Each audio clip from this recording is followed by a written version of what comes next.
বন্ধুরা আমি একটা জিনিস ভালো করে খেয়াল করেছি যে স্কুল থেকে যখন বাসে করে কোথাও ঘুরতে নিয়ে যাওয়া হলো, কোথাও বেড়াতে নিয়ে যাওয়া হলো, বাসে করে নিয়ে যাওয়া হলো, মানে অনেক মজা হয়, প্রচুর বিনোদন হয়। আর ওটাই কিন্তু মেমোরি হয়ে থেকে যায়। কত মজা, কত বিনোদন, কত হাসি ঠাট্টা, মানে এই টিচারদের সাথে নাচানাচি, মানে টিচারদের তো আর ওইভাবে কখনো একসাথে পাওয়া হয় না। তো বাসে নাচানাচি হলো, বাসে করে গেল, তারপরে ওখানে গিয়ে খাওয়া-দাওয়া হলো, একসাথে সবাই থাকা হলো, ঘোরাফেরা হলো।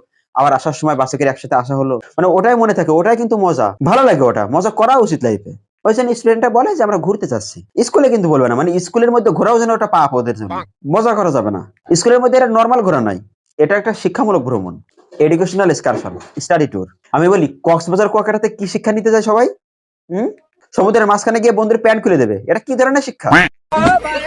ভালো জিনিস, মজার জিনিস, মজা করা উচিত। কিন্তু না, শিক্ষামূলক ভ্রমণ। একজনে তো শিক্ষামূলক ভ্রমণ করে আবার চোখ ফোক সব লাল হয়ে যায়।